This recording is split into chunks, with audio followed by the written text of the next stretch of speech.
Olá, professoras e professores da Rede Municipal de Ensino. Tudo bem com vocês? Meu nome é Ana Bárbara, professora de Educação Infantil e formadora de formadores na Secretaria Municipal de Educação. Bom, no vídeo de hoje vamos falar sobre cultura de ateliê, os materiais e as materialidades. Precisamos reconhecer a importância de trazer novos termos ao narrarmos nossas práticas e pensarmos sobre nossa concepção de educação, de infância e de criança. Por que é muito comum nos depararmos com novos termos? Existe diferença entre objetivo e intencionalidade? Entre materiais não estruturados e materiais de largo alcance? E materiais e materialidades? É preciso entender, de fato, qual a necessidade e em que implica dizer uma palavra ou outra.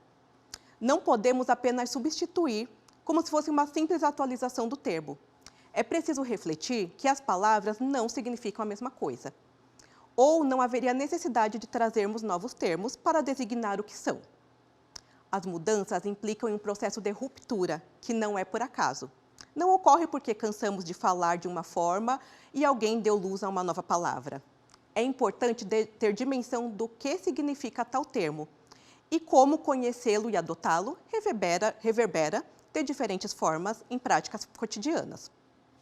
A intenção dessa conversa é, de fato, ampliar o alcance daquilo que entendemos como material e como materialidade, para que, de fato, esse conhecimento tenha implicação na forma como organizamos espaços e como planejamos e apresentamos as propostas para bebês e crianças. Ainda segundo Stella Barbieri, a matéria é o elemento originário. A água, o fogo, a madeira, o barro. As materialidades são as potências de transformação dessa matéria.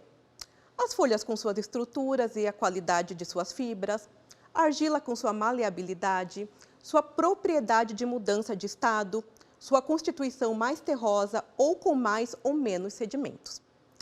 Já os materiais são frutos das matérias processadas. O lápis, madeira com grafite, o papel, a tinta já pronta. Saber essa diferenciação é essencial para um planejamento intencional de brincadeiras e investigações. Vocês devem se perguntar de que forma isso vai efetivamente impactar nas propostas e na aprendizagem de bebês e crianças? A resposta para essa dúvida está relacionada à intencionalidade. Ter esse conhecimento nos leva a investigar o que podem matérias e materiais, e assim descobrir o que podem suas materialidades. Um exemplo: as unidades de educação infantil receberão um kit com muitas possibilidades, entre elas diferentes tipos de argila, em bloco e em pó. Como podemos organizar um espaço convidativo para bebês e crianças utilizando esses materiais com propriedade? É preciso investigar antes, experimentar, estudar, explorar em diferentes suportes e com diferentes ferramentas.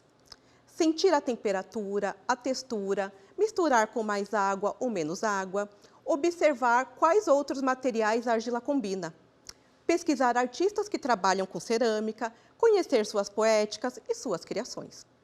Depois de vivenciar essa pesquisa, teremos maior intimidade com a argila e poderemos elaborar diferentes propostas com maior intencionalidade. Organizar o espaço de forma convidativa e também com uma pauta de observação mais consistente. Será possível ter certa previsibilidade sobre como a organização do contexto irá convocar bebês e crianças a produzirem certos movimentos e ações. Quando falamos em previsibilidade, não se deve confundir com direcionamento ou controle sobre o que será feito. Ter previsibilidade significa que a professora levanta hipóteses sobre como sua turma irá explorar, criar com os materiais. Afinal, a forma como o espaço é organizado convida para uma ação ou para outra. Se você dispõe blocos de argila e ao lado deles oferece palitos de churrasco, provavelmente as crianças irão fazer furos, mas não apenas furos, elas podem riscar, podem quebrar os palitos e colocar pedacinhos sobre os blocos. Se você colocar potinhos com água, provavelmente as crianças vão molhar as mãos ou derramar sobre os blocos, deixando-os mais aguados, mas também podem surgir outras ações. A pesquisadora Susana Rangel fala sobre pensarmos em verbos de ação. Quais os verbos estão relacionados ao que podemos fazer com argila? Amassar, enrolar, furar, molhar, esticar, cortar, entre muitos outros. A atelierista Raíssa Oliveira propõe que façamos perguntas para o material, partindo do e se? E se eu molhar a argila? E se eu pegar uma peneira e fizer marcas em cima? E se eu usar um pedaço de barbante para cortar em pequenos pedaços? E se eu misturar com areia? Essas perguntas de ambas as pesquisadoras podem ser feitas durante o planejamento, ou seja, antes de bebês e crianças vivenciarem o contexto.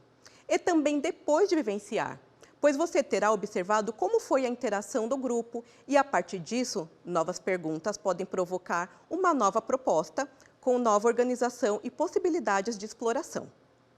Esse é um exemplo com argila, mas podemos pensar o mesmo sobre muitos outros materiais, até aqueles que já conhecemos há muito tempo e que temos a impressão de que sabemos tudo sobre eles. Se você se dispuser a explorar a tinta guache, colocando mais água, misturando com farinha ou com areia, depois aplicar na folha de sulfite, no papel craft, numa cartolina, usar como ferramenta um rolinho, um graveto, um garfo, uma colher, uma espátula. Quantos movimentos, quantas percepções, quantas observações vão surgir?